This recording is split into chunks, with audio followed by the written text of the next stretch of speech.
Chapter 4.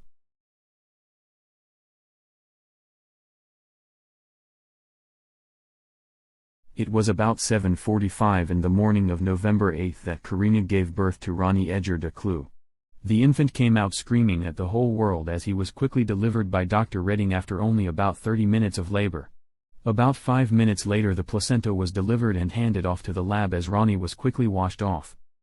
Malachi had fallen asleep in the waiting room with his dad when the news from the nurse came alarming David of his new son. "Is he healthy?" David asked the nurse. "Well, we're waiting on lab results right now, but I must say that his lungs work very well. It's been a while since I've heard a newborn yell as loud as he did," the nurse continued. The nurse was a heavy-set woman, close to 400 pounds. As she spoke about Ronnie's birth she giggled in a way that seemed to make each fold of fat bounce and sink as she bellowed loudly. "Hey Malachi. It's time to wake up and meet your baby brother." Malachi was extremely tired as he was woken up out of a dead sleep just before 8 in the morning. The night before he had both Lloyd and Nicole over visiting, along with Nicole's parents up until about midnight. "Would you please carry me, Dad?" Malachi asked without fully waking up.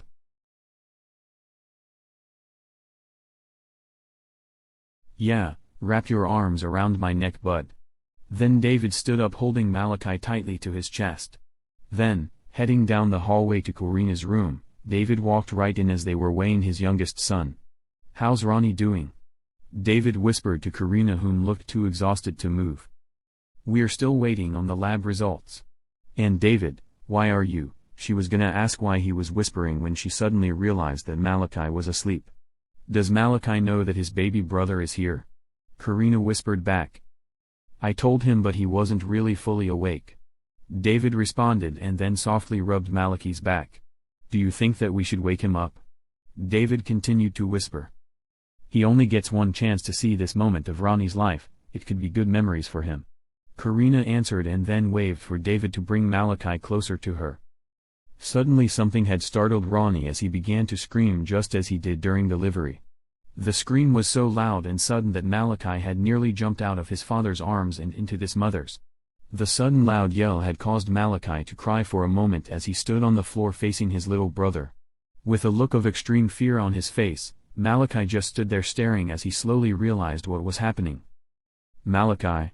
It's your baby brother," Karina said as she reached out towards her frightened 5-year-old.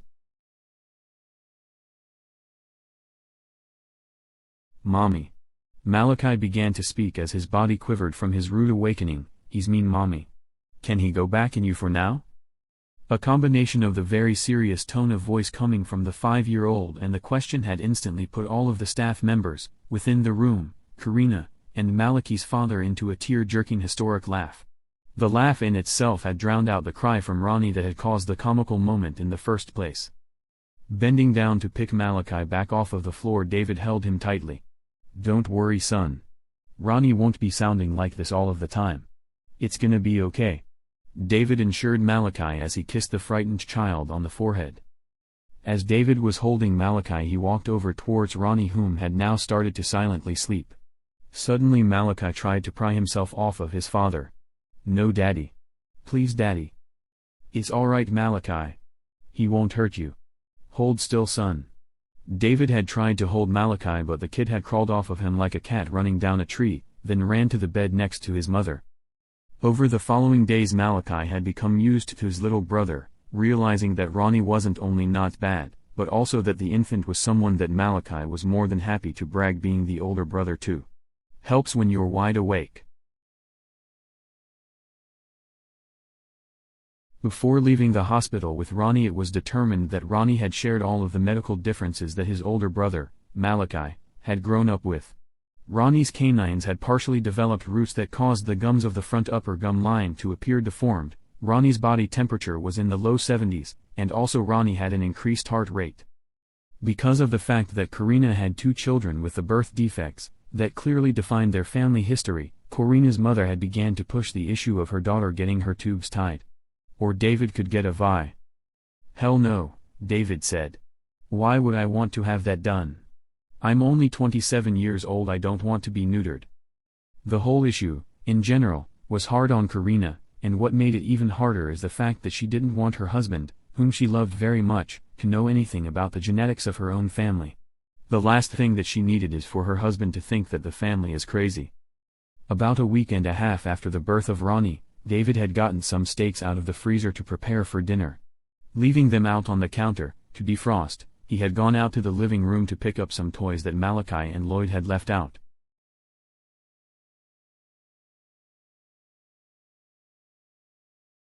About an hour after David had originally taken the meat out of the freezer, Malachi came into the kitchen, from the backyard through the sliding glass door.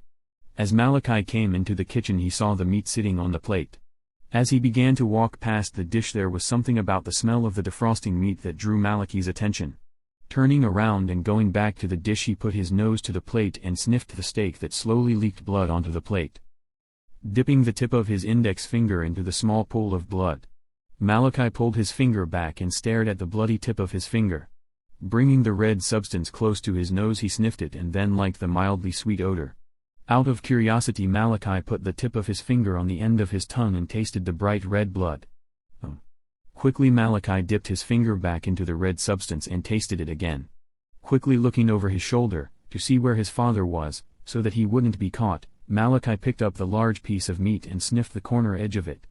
Then, looking over his shoulder once again, Malachi licked the corner edge of the meat and then took a large bite off of the edge. The taste of the meat and the blood was so good to Malachi that he nearly began to drool as he chewed on the raw meat. As he chewed the meat into small pieces and swallowed them. Then, just as he was about to walk out of the kitchen, he quickly turned around and took another bite. "Oh, David. That's silly," Karina said, and then thought to herself about Malachi and wondered if it would be possible that curiosity may have finally won the battle with him. "I'm sure that the meat was like that before you took it out of the freezer. You know that you can't ever find a perfect-shaped one," she continued. After her short conversation with David about Beef 101, she walked back out of the kitchen and down the hallway towards Malachi's bedroom. The door was partially open as she got to the end of the hallway and could hear Malachi talking to himself. Quietly pushing the door open further, she looked in on her son and saw him playing with some Power Ranger figures by himself. "Hey honey. Where's Lloyd today?" Karina asked her son as he played. "He went home for dinner. I think that he's gonna come back after he eats," Malachi answered without turning to face his mother. Though she did want to know where Malachi's friend was, the true basis behind the question was to get Malachi to face her so that she could see his mouth. "Well, we should be eating soon too, bud. How about you come on out and wash your hands, then go sit at the table?" Malachi quickly got up to his feet and walked out of the room. The whole time, however, he stared down to the floor to where his mother couldn't, still to this point, see her son's mouth. Karina continued to stand there for a moment, in Malachi's bedroom, and fumbled the idea back and forth in her mind rather if she should even ask her son about the meat in the kitchen. He hasn't done anything before. Why would he now? She thought to herself.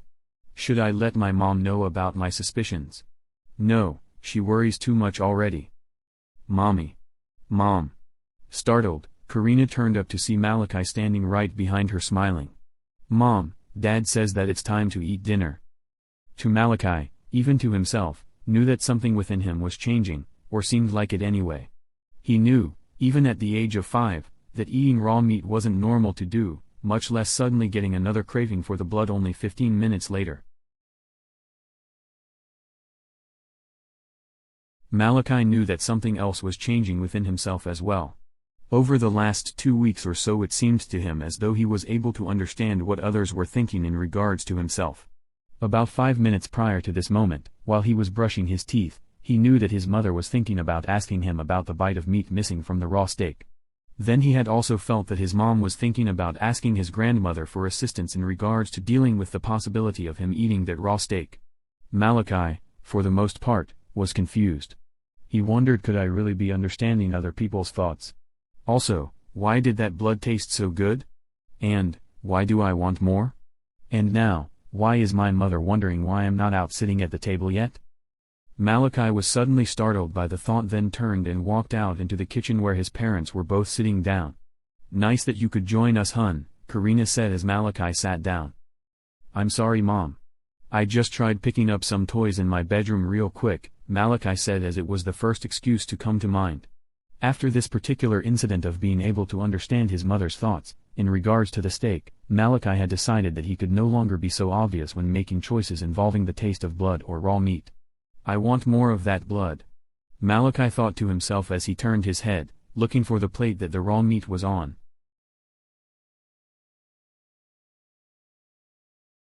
Quickly, or at least just a few weeks, Malachi had trained himself to curve his actions around other people.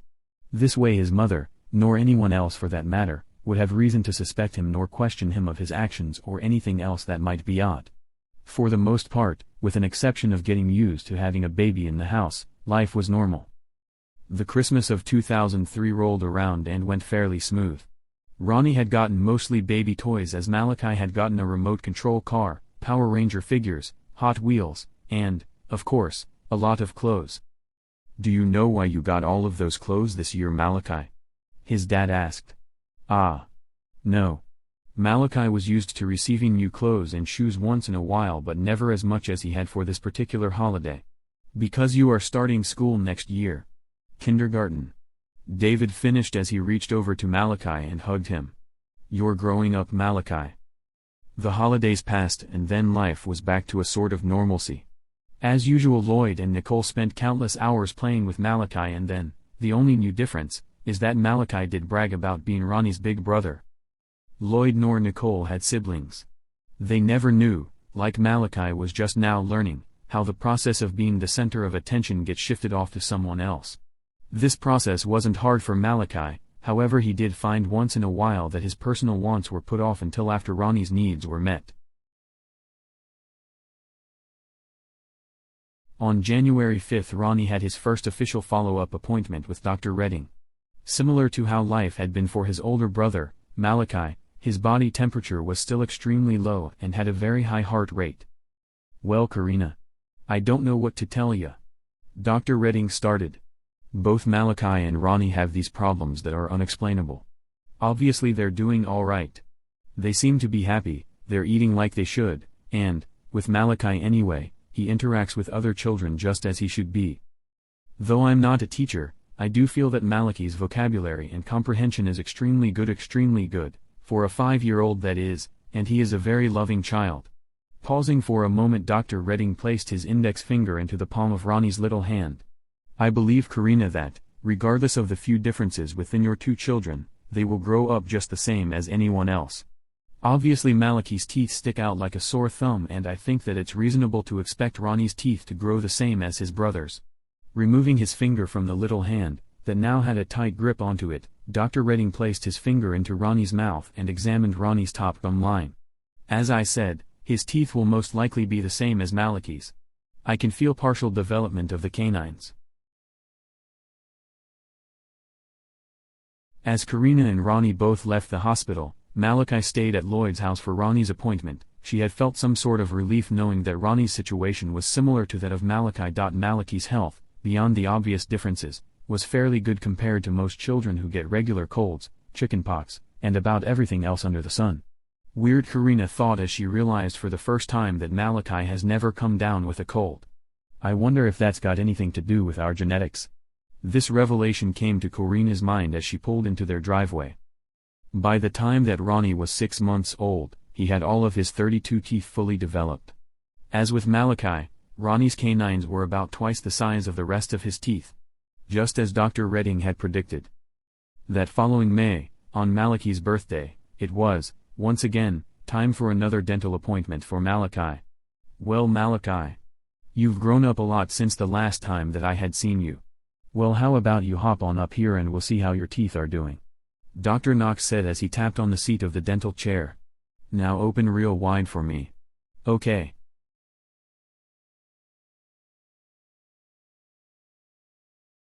As the doctor looked carefully at Malachi's teeth, he had also examined the 2 holes, on the roof of his mouth, that were located right behind the canines. As Dr. Knox looked very closely, he noticed that some of the saliva, that was on the roof of Malachi's mouth, had run towards the 2 holes and then instantly sucked up into the holes like straws. "Well, that's weird," the doctor said out loud. Then, as he continued to examine the holes even closer, he saw that the 2 holes seemed to pulsate, looking like as if they were alive separately from the rest of Malachi's normal being. As they continued to pulsate, it looked as though the holes, themselves, were searching for saliva or any other fluid that could be sucked up into them. "Hey Malachi." Dr. Knox began to speak. "I want you to put this water in your mouth." As the doctor was saying this, he poured a Dixie cup full of water and handed it to Malachi. "Now listen carefully, Malachi. I don't want you to swallow any of the water, just keep the water in your mouth until I tell you to spit it all back into the cup. All right?" "Okay," Malachi said, and then did exactly what Dr. Knox had instructed him to do. About 30 seconds later, the doctor said to spit the water back into the cup. "Good job, Malachi." Then, as the doctor looked at the water in the cup, he could see that only about half of the water he had originally put in the cup was there now. "Now Malachi, did you swallow any of this water?" "No. I did exactly what you told me to do. I kept it in my mouth and then spit it into the cup when you told me to," Malachi said, almost defensively. The dental appointment, as it came to an end, had left Malachi confused. What was he trying to do? Malachi thought. "Oh well, I don't have to deal with him very often." "Hey Mom." He finally said out loud. "Yeah honey. That doctor is weird sometimes. He asked me to put water in my mouth and then spit it out into a cup rather than a sink." Karina, as she turned the steering wheel onto Finley Lane, thought to herself for a moment about what her son had just told her. He had you put water in your mouth and then had you spit it out into a cup rather than a sink? Karina couldn't help but to think, perhaps because of her training as a police officer, that is sometimes a way to extract DNA from a possible suspect. "Did Dr. Knox explain to you why he was having you do this, Malachi?" "No. But before he told me what he wanted me to do, he was looking inside of my mouth and then he had said something in regards to that's weird." This coming from Malachi cleared the thought in his mother's mind that the dentist was trying to get DNA. I wonder what he felt was so weird? They were only about halfway up Finley Lane when Karina decided to pull her cell phone out and call Dr. Knox.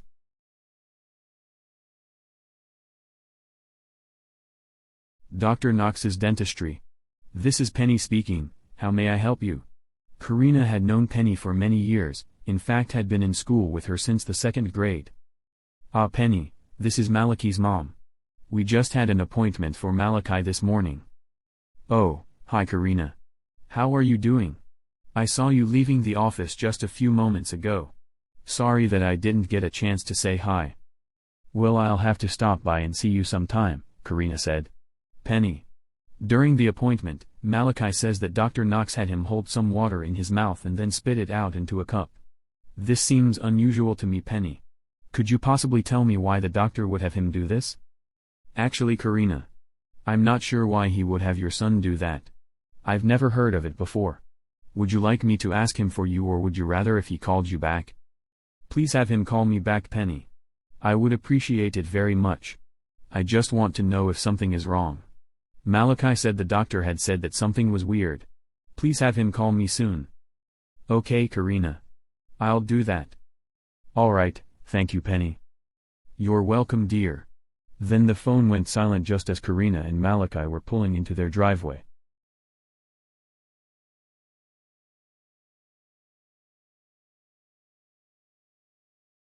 Help me. At the sudden scream, Karina and David nearly both jumped out of bed. Then, as they listened, they could hear Malachi crying real loud. With the sudden scream, Ronnie had also began to cry as well.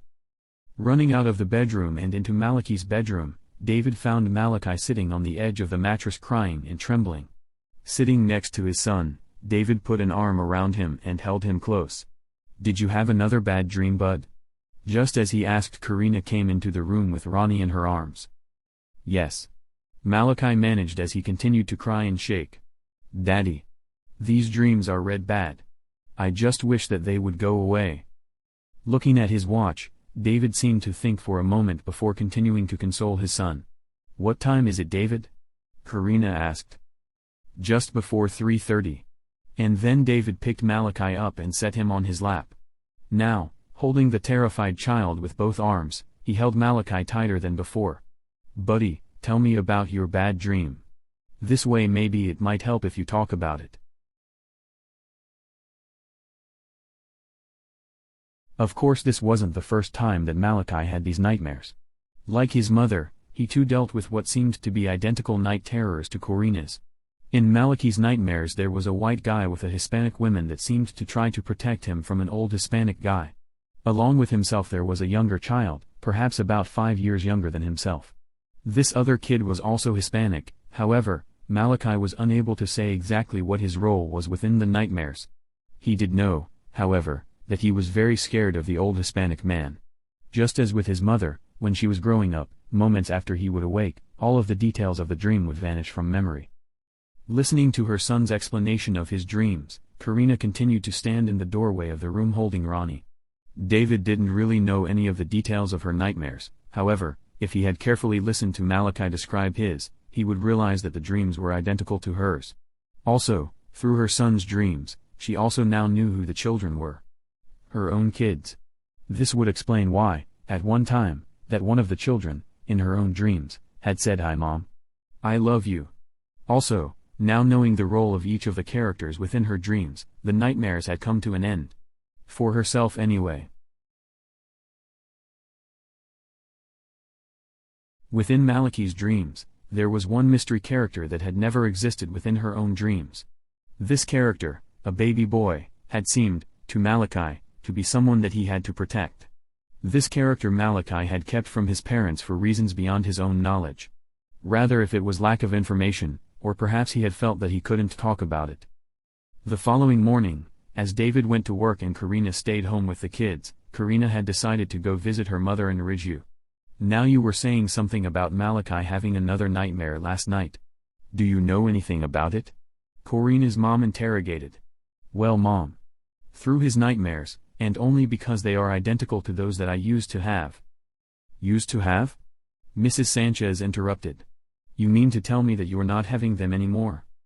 "Not since I've been able to identify all of the characters within my dreams. And, as I was saying, through Malachi's nightmares I have identified all of the rest of the people within my dreams. Our dreams have been identical but only Malachi's role was that of the older of the two children within my dreams. There is only one difference though." "What's that honey?" Mrs. Sanchez interrupted again. Corina's mother had a look on her face like as if she was also thinking real hard about something else between her questions. "There is an infant within Malachi's dreams that he feels that he's having to protect. This character is completely different than the one character, that I believe anyhow, is Ronnie. Those two children, within my dreams, are the same as those particular two within his. Malachi is the older one, Ronnie is the younger and then the infant." Corina paused with a look of question in her face. "Well honey. I think that this would be the time for me to discuss dreams of my own. Dreams that I have never talked to you about." Corina's mom turned herself in her chair to where she was looking her daughter square in the eyes. "In fact there are a lot of things that I need to talk to you about involving certain traits, abilities, and of course, some disadvantages as well Corina." "Well Mom. Let's talk about the dreams first. That seems to be the hot subject at the moment." "Throughout my life or since I was about 10 years old, I've had these nightmares that involves an old man, your great-grandfather Miguel Sanchez, who, as with yours and Malachi's dreams is the bad guy. And then there is another man whom is my protector who is your grandfather Arnofonso Sanchez. There is a young girl that I've always been the protector of and that is you Corina. Then there is 2 young children of which you protect within my dreams. I believe that it's safe to assume that those 2 are Malachi and Ronnie. But then, there are about 5 or 6 extremely young kids much younger than Malachi or Ronnie, that I do not know. As you can see Corina, all of our dreams are similar to each other. But you don't know who those extremely young kids are?" Corina asked just as her mom was finishing. "Nope. Not one clue." "Alright Mom, how about the traits that you mentioned?" Corina pushed as she repositioned herself in her seat. "Well honey, our traits range from our lifespan too, and as you know, the teeth within the males in our blood." "What do you mean our lifespan?" Corina asked with a strange look on her face. "Honey. Why haven't you ever asked how old I am?" Mrs. Sanchez asked Corina. "I don't know. I guess that knowing when your birthday was all that I ever felt that I needed to know. Why, how old are you Mom?" "I was born November 15th as you already know, of 1917. 1917? Karina repeated loudly. Mom, that would make you 86 years old. You look like only about 40, of the most. And I have at least another 100 years ahead of me, dear. Our lifespan averages about 200 years. 200 years, Karina yelled, causing Malachi to drop a Power Rangers toy that he had and startled Ronnie. Mom, please don't tell me that I'm gonna outlive David by more than 100 years. I wouldn't want that kind of life. I'm sorry, dear. It's in our blood. Mrs. Sanchez said. How old do you think that I was when your dad died? Honey, I loved your dad so much that I chose to not remarry. You, however, have every day reminded me of him, and that's how I know that I made the right choice by choosing him. Just as you've chosen David. That's why I didn't trust other guys around you when you were younger, because I knew how important that it would really be for you to make the right choice. All right. Karina began as she rubbed her forehead, rubbing stress away. Tell me about what you were saying in regards to abilities. Well, honey, our abilities go from ESP, within the males that is, to the fact that our history or past is considered to only be myth. What this means is that so long as we're careful, nobody will find out about us. Okay, Mom. What do you mean by ESP? Extrasensory perception. The ability for our males to read minds of other people around them. Read minds of other people? Mom, what are you talking about? Karina asked with an odd look on her face. Karina, have you ever had an incident, between you and Malachi, to where you have thought a question directed towards him or in regards to him, and then have him prematurely respond to it before the question actually left your mouth? I don't know. I've never noticed it if it did happen. Karina responded truthfully. At this, Karina's mom wrote a message on a piece of paper and then gave it to her. Think clearly to yourself, Malachi, come here please. As Karina read the note, she followed her directions exactly. Malachi, come here please. Hey mommy. What do you need? Malachi asked as he walked up to her from the living room. Oh, nothing, honey. Just give me a hug, hun, Karina said as her eyes began to water. Mommy. Why are you crying? Please tell me. Malachi persisted as he wrapped his little arms around his mom. Just some silly stuff on my mind, Malachi. I'll be alright, Karina said as she whipped a tear off of her cheek. Then Karina gave her son a big hug to show him that everything really was alright. I love you, Malachi. I love you too, Mom. Then, Malachi let go of his mom, then went back out to the living room to continue playing. Honey. Karina's mom interrupted the moment of silence. Just remember that those boys of yours will always be your personal guardian angels. You and your sons will have a life together in this world for a couple 100 years. Their personal mission in life will be your personal protection. Beyond that, however, all of you guys will need to keep a lid on your biological being.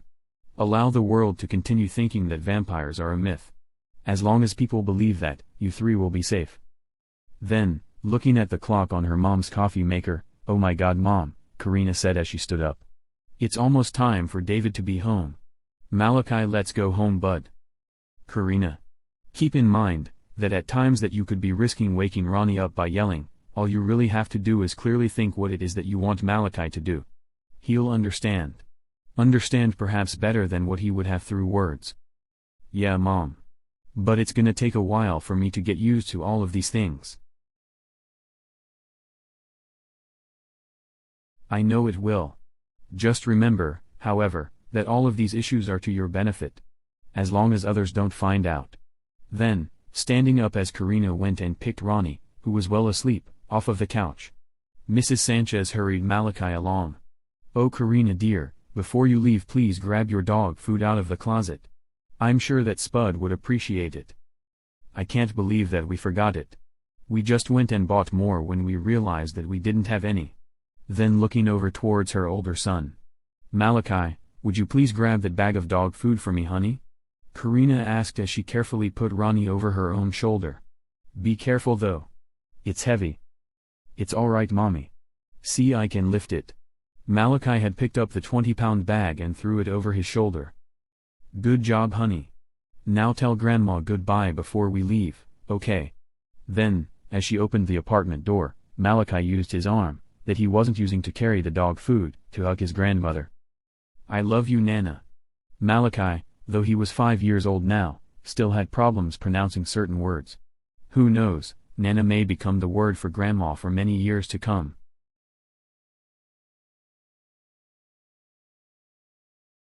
Then Karina, Malachi, and Ronnie all headed out the door.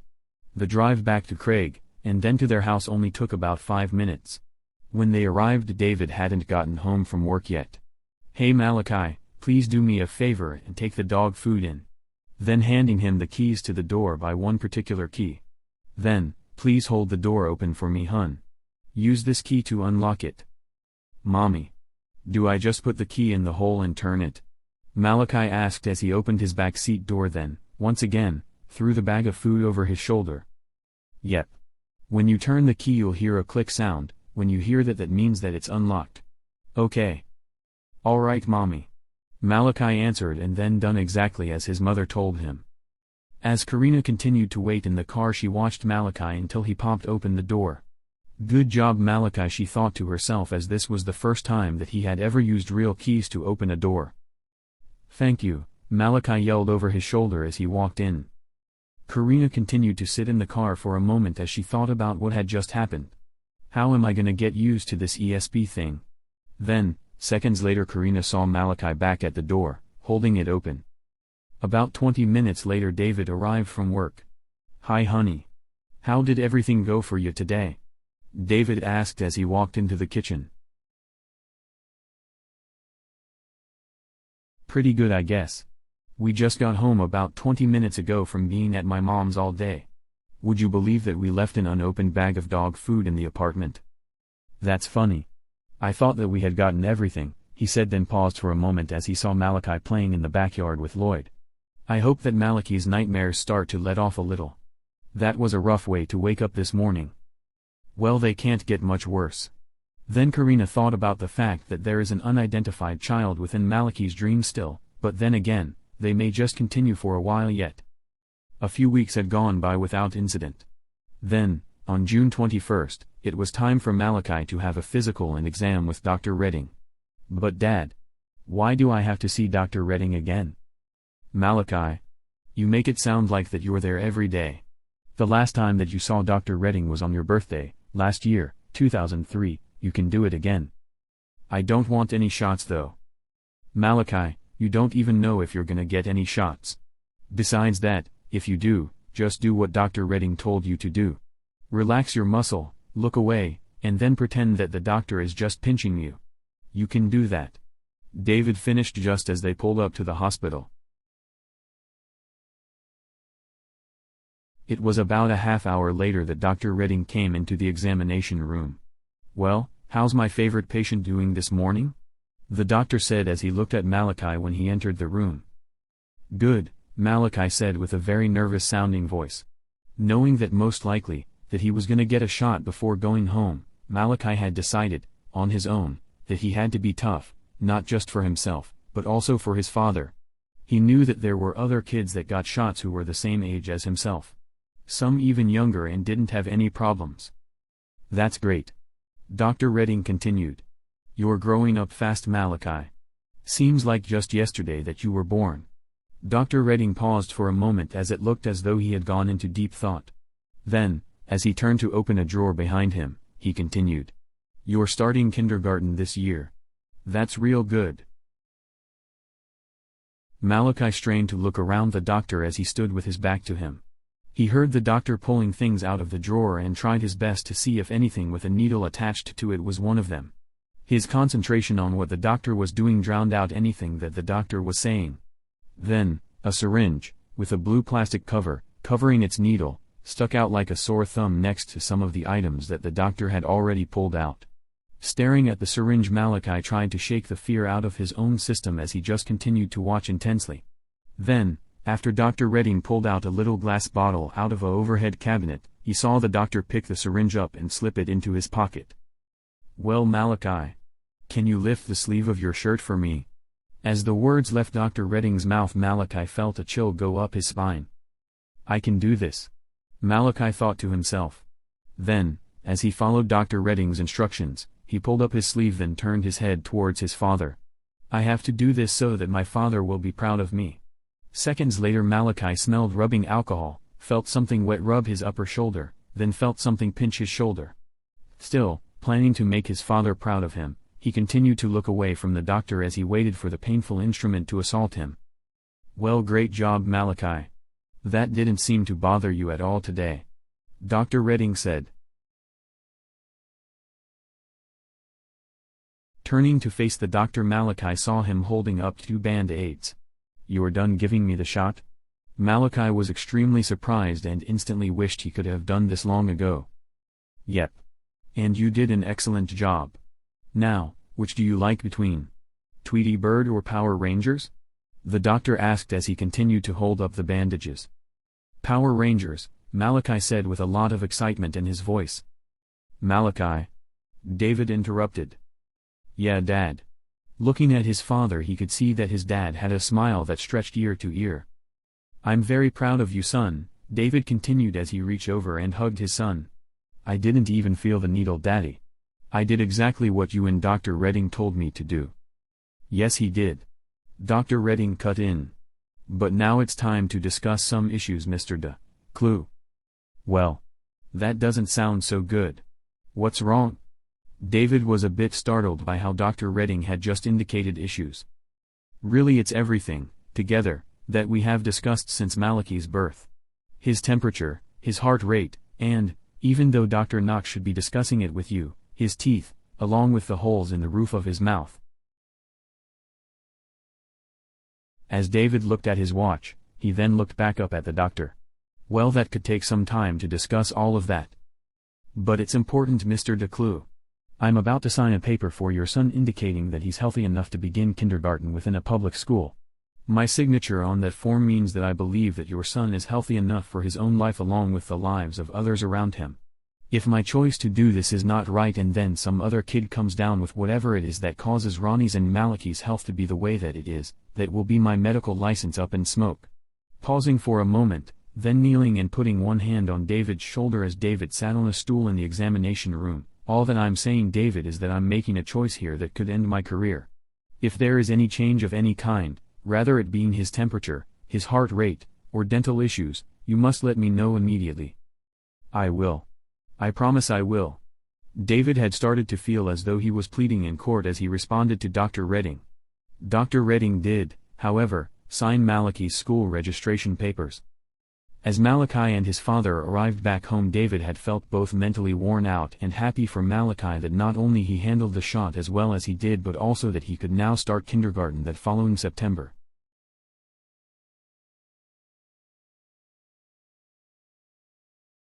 About 2 weeks later, 4th of July of 2004, Malachi was just waking up as he heard his mother calling him from the living room.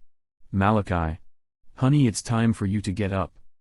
Laying in the center of his mattress, Malachi just laid there staring at the ceiling. He heard his mom yelling for him but chose to stare at the ceiling just a moment longer. Over the last couple years, problems, within Malachi's mind anyhow, had built up in regards to his visual image. Though there wasn't really a problem among his friends, there was a problem with how he saw himself in the mirror. More than anything else in the world, Malachi had wished that he was just the same as anyone else. Malachi, come on now, Karina yelled again. Pausing for a moment, she decided to try the ESB. Malachi. I need your help with your brother. Please come out here. Jumping up out of bed, Malachi went out to the living room. Good morning, Mom. You need help with Ronnie? Yes, I do, son. Malachi. How would you like to learn to help your father and I with taking care of your brother? Karina was just in the process of putting pajamas on Ronnie. If you had come out when I first called you, I could have taught you how to change the diapers. But now I guess that we'll have to settle for making formula for your brother. This was something that Malachi had wanted to do. Learn to be able to take care of his little brother. This wasn't, however, his idea of a reason to get up out of bed early. Mom, this probably could have waited just a little longer, don't you think? Yeah, you're probably right, Malachi. However, I don't think that you would want to lay around in a poopy diaper, and I don't think that you would want to have to wait too long if you were to become thirsty or hungry. Besides that, honey, in just another 2 months from now you will be starting school, This means that you will be waking up at about 6 o'clock every morning. Looking at the time on the kitchen microwave, Malachi saw that it was almost 9 o'clock. Mom, are you serious about that 6 o'clock every morning? Malachi. I am very serious about that. It is your choice, however, if you would like to help with your brother. Mom, I do want to help with Ronnie. Now what do I have to do with the formula? You see the 2-ounce mark here on the bottle? Karina asked as she pointed at the 2 on the plastic bottle. Yeah. Malachi responded as he looked to where his mom was pointing.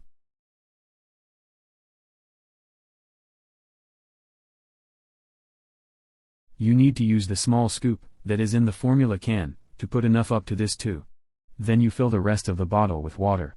After you've done that, you put the nipple on the bottle and then shake it until it's all mixed together. When you put the water in the bottle though, make sure that the water is warm. Without another word, Malachi turned and then walked out into the kitchen. About 3 minutes later Malachi returned with the bottle. Then, later that same day, prior to going and watching the fireworks, Karina went through the steps, with Malachi, of how to change diapers. Over a period of about a couple of weeks Malachi had taken on many tasks that either involved taking care of his little brother or just helping out around the house. Along with the chores, Malachi was now also held responsible for taking care of his dog. Though Spud was potty trained, the dog, when it wasn't hiding, still needed to be fed. This was now part of Malachi's taking responsibility. Malachi, as opposed to most children, never complained about helping his mother around the house. In fact, Malachi seemed to have taken pride in all that he did to help his mom. Malachi, you've been a big help today. Thank you. This soon became normal for Malachi to hear each night prior to going to bed. And it was through these words that he knew that he was making the right choices. About a month and a half later, the beginning of September, Malachi had only about 2 weeks left until he would be starting school. On this particular night, as Malachi was laying down to go to sleep, along with the normal Malachi. You've been a big help today. Thank you. It was also reminded to him that he would need to dig out his stuff for school the following morning so that everything would be ready for school within the following weeks. As Malachi fell asleep that night, it seemed as though he had very quickly found himself running from an old man that was constantly trying to cause harm to him. Something about this man had scared Malachi so bad that, in the past, Malachi had woken up crying loudly as he woke up his own parents from their sleep. Within his dream he was trying to protect another child that was about 5 years younger than himself along with an infant. Within his dreams Malachi had often used himself as a shield to protect these 2 younger children from the evil within the older character. At times, within his dreams, Malachi had often almost lost his own life in his pursuit to protect these 2 kids. Then, just as he would almost lose his own life, he would wake up screaming. That following morning, at about 3 o'clock, David had once again found himself holding his terrified son and listening to Malachi describing the events within the night terror. I'm doing everything that I can to help these younger kids in my nightmares, Dad. Pausing for a moment as he cried more and blowing his nose into a tissue. But no matter what I do, I can't help them. But Malachi, why do you feel, within your dreams, that it is your responsibility to take care of these 2 younger children that you don't even know? Dad. In my dreams it's like I do know them. I just don't know who they are. You know, Malachi. Sometimes people try to do the best that they can for all of the people around. Sometimes people do this forgetting that they need to take care of themselves as well. But David, as he continued to speak to his son, picked him up and held him in his lap. But for some reason, Dad, in my dreams, it's like as if it's my job to take care of these 2 children and my intentions are always the best. But Malachi. David interrupted, you know, they say that the road to hell is paved with good intentions. Do you know what this means when someone says that?